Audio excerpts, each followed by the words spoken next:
Please, ఇది మన బహిరంగ సభ. ఎందుకంటే గత 9.5 సంవత్సరాల కాలంలో ఏవైనా అవినీతి అక్రమాలు అన్ని చోట్ల జరిగాయి. అంతటికంటే ఎక్కువ జరిగింది ఎక్కడ అంటే ఈ పార్లమెంటరీ కాన్స్టిట్యున్సీలో.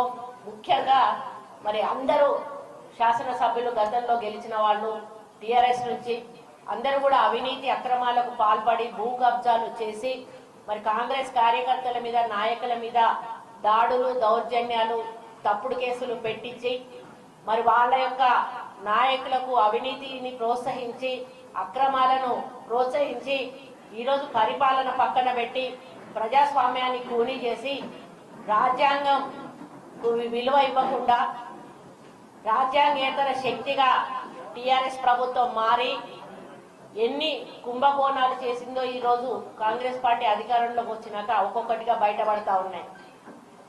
తెలంగాణ సోనియమ్మ ఇచ్చింది తెలంగాణ ప్రజల బాగు కోసం అయితే కేవలం టిఆర్ఎస్ పార్టీ నాయకులు కార్యకర్తలు వాళ్ళ పెద్దలు కుటుంబ సభ్యులు మాత్రం కోట్ల రూపాయలతో బాగుపడ్డారు. ఇప్పటికే ఒకరు మరి శ్రీకృష్ణ జన్మస్థానానికి లిక్కర్ కేసులో వెళ్ళడం జరిగింది. అదే క్రమంలో ఇంకొక కేసు ఈరోజు ఫోన్ ట్యాపింగ్ కేసు కూడా ఇక్కడ నడుస్తున్న సమయంలో అందులో తీగలాగితే డొంకంతా కదిలినట్టుగా పెద్ద ఎత్తున ఒక్కొక్కరి పేర్లు కూడా మరి ఈరోజు మీడియా వాళ్ళ ద్వారానే మేము వింటున్నాం. మరి ఎంక్వైరీలో వస్తున్నాయని చెప్పి మరి ఎంతటి వాళ్ళైనా కూడా కేసీఆర్ మన రేవంత్ రెడ్డి సీఎం గారు ఒకటే మాట చెప్పారు, ఎవరిని కూడా విడిచిపెట్టేది లేదు.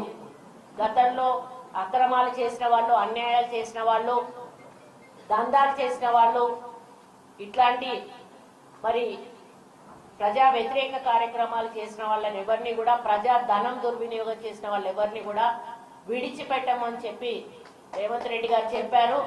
అదే పద్ధతిలో ఇందిరమ్మ రాజ్యం తీసుకొస్తామని కూడా మేము మేనిఫెస్టో ద్వారా సోనియా గాంధీ చేతుల మీదుగా ఓపెన్ చేసినాం. రాహుల్ గాంధీ గారు కొన్ని చెప్పారు, ప్రియాంక గాంధీ గారు కొన్ని హామీలు ఇచ్చారు.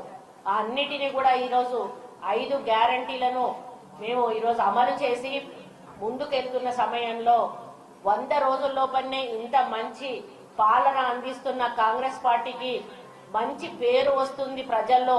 మహిళలకు బస్సు ఈరోజు 500కే సిలిండరు, 200 రూపాయలు 200 యూనిట్ల కరెంట్ బిల్, ఇవన్నీ కూడా మహిళల ఇళ్లకు డైరెక్ట్ గా వాళ్ళ జేబులోకి వెళ్ళేటువంటి పైసల్లాగా డబ్బులే అన్నట్టు అటువంటి అవకాశం ఇవ్వడం వలన మహిళల్లో ఈరోజు కాంగ్రెస్ పార్టీ మీద ఆదరణ, నమ్మకము, అభిమానము పెరిగిపోయింది. వాళ్ళొక పక్క అధికారం కోల్పోయిన ఫ్రస్ట్రేషన్ ఒకటి, ఒక పక్క ఈ ప్రభుత్వం తీసుకున్న నిర్ణయాలు, సంక్షేమ అభివృద్ధి కార్యక్రమాలతోటి ప్రజల్లో వస్తున్న మార్పును ఒకటి కూడా ఈరోజు మనం గమనించి వాళ్ళు ఏవో మాట్లాడుతూ ఉన్నారు.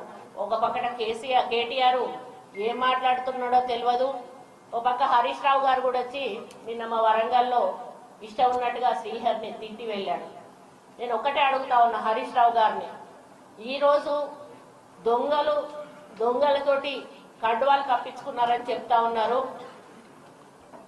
మీ ప్రభుత్వం ఉన్నప్పుడు మీ క్యాబినెట్ లో ఉన్నటువంటి మంత్రులు ఎంతమంది మీ పార్టీలో ఉన్న వాళ్ళు ఉన్నారు ఒకసారి చెప్పాల్సిందిగా నేను కోరుతా ఉన్నా. మీలో పోరాటం చేసేటప్పుడు తెలంగాణ పోరాటంలో హేమీలు ఉన్నారు పాల్గొన్న వాళ్ళందరినీ కూడా పక్కన పెట్టి పక్క పార్టీల నుంచి తీసుకొచ్చి మిమ్మల్ని తిట్టిన వాళ్ళను మీరు మంత్రుల్లో చేసిన విషయం మీరు మర్చిపోయినరని చెప్పి అడుగుతా ఉన్నాను. ఒక్కొక్కరుగా ఎవరైతే ఉద్యమకారులు ఉన్నారో వాళ్ళందరినీ కూడా బయటికి పంపించుకుంటూ వేరే పార్టీ నాయకులతోటి మీ యొక్క టీఆర్ఎస్ బీఆర్ఎస్ మనది ఇంకా క్లారిటీ లేదు వాళ్ళకి. ఒకసారి బీఆర్ఎస్ అంటారు, ఒక టీఆర్ఎస్ అంటారు. ఆ క్లారిటీ కూడా ప్రజలకు ఇవ్వాలి. అది ఎందుకంటే కేసీఆర్ మొత్తం దేశ రాజకీయాన్ని నేను నా చేతుల్లో తిప్పుతా అని చెప్పి ఫామ్ హౌస్ లో ఈరోజు కూర్చున్నాడు. మరి అది చెప్పాల్సిన అవసరం ఉంది కూడా నేను డిమాండ్ చేస్తా ఉన్నాను. ఇక కేసీఆర్ గారు ఈరోజు బయటకు వచ్చి ఓ అని చెప్పేసి రైతుల మీద బాగా ఆవేదన వ్యక్తం చేస్తా